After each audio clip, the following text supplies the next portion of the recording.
Assalamualaikum warahmatullahi wabarakatuh. Perkenalkan, nama saya Muhammad Hasik Aiman dari kelompok 5. Hari ini saya akan menjadi moderator bagi kelompok saya sendiri. Materi yang kami bawakan yaitu filsafat ilmu manajemen.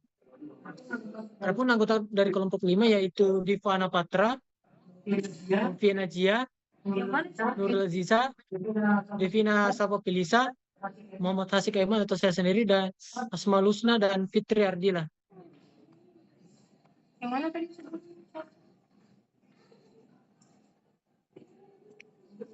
Untuk latar belakangnya saya akan membacakannya sendiri. Latar belakang. Filsafat merupakan dasar ilmu dari ilmu pengetahuan, tetapi penjelasannya lebih luas dan lebih detail. Filsafat ilmu manajemen tidak dapat berdiri sendiri, melainkan harus berhubungan dengan nilai-nilai manajemen dan lingkungan kontemporer.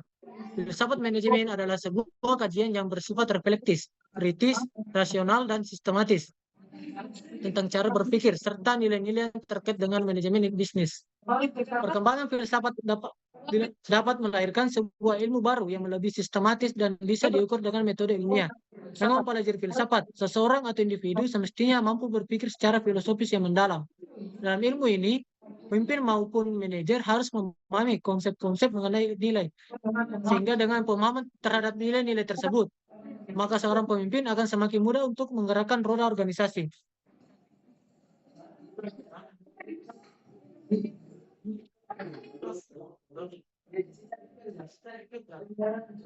Untuk materi berikutnya saya serahkan kepada Fitri Ardila. Baiklah, terima kasih atas kesempatan yang telah diberikan oleh moderator pada materi filsafat ilmu manajemen. Filsafat secara umum sebagai ilmu pengetahuan yang mengkaji hakikat segala sesuatu untuk memperoleh kebenaran.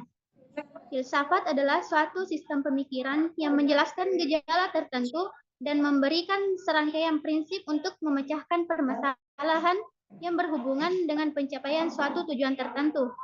Filsafat manajemen adalah bagian terpenting dari pengetahuan dan kepercayaan yang memberikan dasar yang luas untuk menetapkan pemecahan masalah manajerial, memberikan dasar bagi pekerjaan seorang manajer, dan memberikan desain sehingga seorang manajer dapat mulai berpikir secara kritis.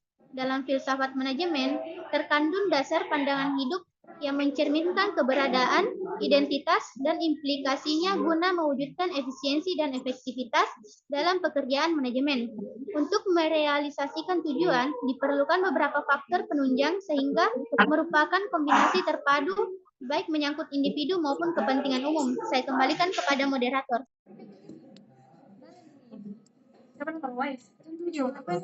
Terima kasih atas pembawaan materinya. Saya serahkan kepada Asmaul Husna untuk membacakan dasar-dasar dari ilmu manajemen.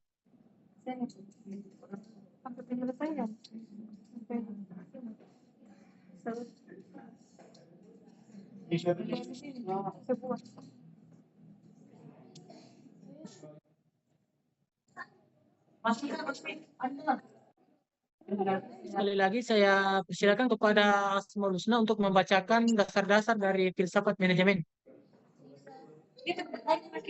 Baik, terima kasih atas kesempatan yang diberikan.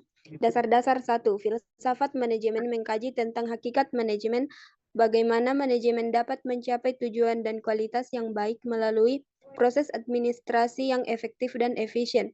2. Mengkaji tentang prinsip-prinsip yang diterapkan dalam proses administrasi. 3. Filsafat manajemen memerlukan pemikiran yang mendalam, sistematis, radikal, dan rasional terhadap sumber pengetahuan administrasi dan tujuan administrasi. 4. Mengkaji tentang kerjasama agar dapat meningkatkan kualitas dan efisiensi. 5. Mengkaji tentang pencapaian tujuan yang telah ditetapkan melalui proses administrasi. 6. Membantu mengkaji dan menyelesaikan masalah-masalah yang terkait dengan manajemen serta memberikan implikasi dalam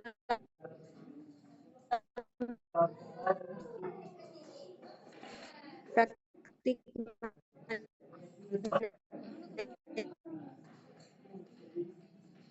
manajemen.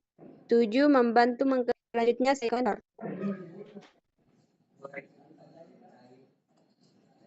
Sangkut-sangkut memang kan nih jaringannya.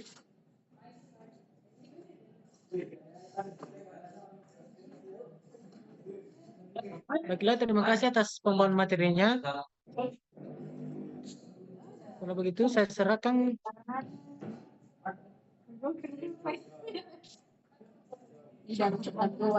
kepada Devina Sapabilisa untuk membacakan prinsip-prinsip ilmu manajemen. Prinsip-prinsip ilmu manajemen. Yang pertama itu kesatuan tujuan. Prinsip ini menyatakan bahwa setiap aktivitas dalam organisasi harus diarahkan kepada tujuan yang sama. Kesatuan perintah. Prinsip ini menyatakan bahwa setiap bawahan harus menerima perintah dari satu atasan saja. Yang ketiga, wewenang dan tanggung jawab. Prinsip ini menyatakan bahwa setiap manajer harus memiliki wewenang yang cukup untuk menjalankan tanggung jawabnya. Yang keempat adalah delegasi. Prinsip ini menyatakan bahwa seorang manajer harus mampu menyerahkan sebagian tugas dan wewenangnya kepada bawahan yang kompeten.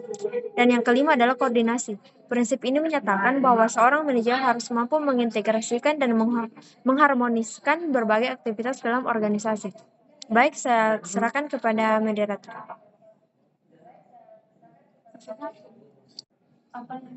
Terima kasih atas pembawaan materinya. Begitu saya serahkan kepada Diva Napatar untuk membacakan peran-peran dari filsafat. Baik, terima kasih kepada moderator. Peran filsafat terhadap ilmu manajemen. Filsafat berperan penting dalam manajemen karena membantu pemahaman terkait hakikat dan prinsip yang telah diterapkan dalam administrasi serta pemikiran manajerial. Sebab itu, filsafat juga memberikan dasar dan landasan yang luas untuk pengembangan kerangka kerja praktik manajemen. Dengan menggunakan pendekatan analisis filsafat ilmu sosial yang mencakupi aspek ontologi, epistemologi, metodologi, serta etika yang relevan dalam konteks manajerial. Karena itu, pemahaman terkait dengan kerusakan manajemen dapat memberikan kontribusi yang cukup signifikan dalam pengembangan dan penerapan praktik manajemen yang lebih baik dalam organisasi. Manajer yang sanggup menghadapi konflik dalam sebuah organisasi serta bangga pada organisasinya tergantung dari kecenderungan pemahaman epistemologis dan ontologi mereka. Pemahaman keilmuan yang tepat bagi seorang manajer akan memberikan kemampuan berpikir rasional, kognitif dalam pencapaian tujuan organisasi, serta kemampuan berpikir rasional komunikatif dalam menghadapi problem-problem yang normatif. Baik, saya kembalikan kepada moderator. Ya, terima kasih atas pembawaan materinya. Saya serahkan kepada Ulpian Ajia untuk membacakan manfaat dan faktor dari ilmu filsafat manajemen. Baik, terima kasih atas kesempatan yang diberikan. Yang pertama itu memahami landasan teoritas dan dapat mengembangkan pemikiran kritis dan melihat praktik manajemen dari sudut pandang yang lebih luas. Yang kedua, meningkatkan kemampuan pemikiran kritis dan analitis yang lebih baik dalam menghadapi masalah dan tantangan yang kompleks dalam bidang manajemen. Yang ketiga, mengembangkan pandangan jangka panjang, strategi yang lebih baik, dan mengambil keputusan yang lebih baik. Yang keempat, memperbaiki efektivitas kepemimpinan dengan memberikan pemahaman yang lebih baik tentang sifat manusia, organisasi, dan dinamika hubungan antara keduanya. Yang kelima, mengembangkan etika dalam pengambilan keputusan manajemen dan membantu kita mengembangkan kerangka kerja etis dalam praktik manajemen. Yang terakhir, belajar filsafat dapat menjadikan manusia lebih bijaksana, artinya memahami pemikiran yang ada dari sisi mana pemikiran itu disimpulkan. Adapun faktor-faktor yaitu yang pertama, dalam penyelenggaraan suatu organisasi harus terlihat adanya cerminan deskripsi berbagai kepentingan. Yang kedua, perwujudan aktivitas yang spesifik dari organisasi, baik yang bertujuan dan mencari laba atau tidak. Yang ketiga, pimpinan pelaksana yang memberikan kepercayaan untuk memimpin suatu usaha dengan menggunakan otoritas yang telah diberikan kepadanya. Yang keempat, pernyataan atau ketentuan umum yang menentukan atau menyalurkan pemikiran menjadi pengambilan keputusan pemberian arahan. Yang kelima, aktivitas yang berhubungan dengan tujuan yang akan dicapai. Yang keenam, faktor dasar produksi asli atau turunan dalam penyelenggaraan organisasi. Yang ketujuh, saluran yang menunjukkan hubungan kerja antara manajer dan bawahan. Yang kedelapan, tindakan yang ditempuh untuk menyelesaikan suatu pekerjaan tertentu. Yang terakhir, kondisi mental dari individu atau kelompok yang menentukan sikap bawahan dalam menerima pekerjaan dan mengoperasikannya dengan sebaik-baiknya sesuai dengan tujuan akhir. Baik, terima kasih. Saya kembalikan ke moderator. Terima kasih. Saya serahkan kepada Aziza untuk membacakan implikasi dan penerapan. Baik. Terima kasih atas kesempatan yang telah diberikan. Selanjutnya saya akan membacakan implikasi dan penerapan manajemen filsafat.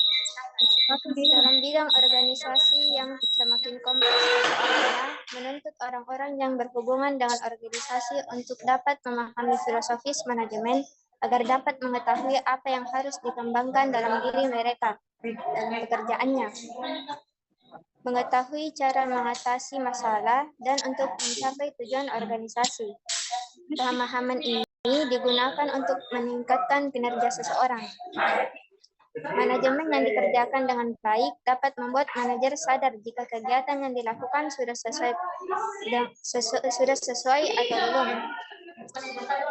Seperti saat diskusi, orang-orang dapat berbagai pendapat dan ide, mengangkat persoalan dalam argumentasi, saling mengoreksi dan mencari tahu solusi untuk mencapai tujuan dan kepentingan bersama. Hal ini dapat memudahkan kita untuk membandingkan dan memilih keputusan terbaik untuk mengelola organisasi dengan lebih efektif dan efisien. Saya kembalikan kepada moderator. Terima kasih atas pembacaan materinya.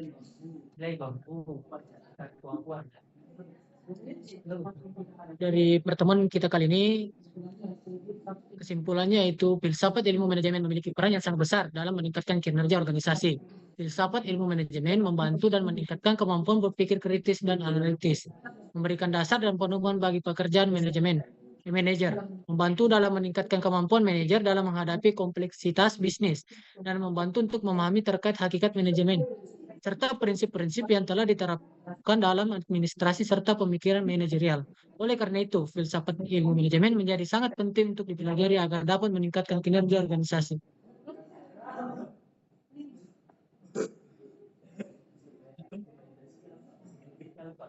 Cukup sekian presentasi dari kelompok kami. Bila kurang lebihnya mohon dimaafkan. Wabillahi taufiq wal hidayah. Wassalamualaikum warahmatullahi wabarakatuh.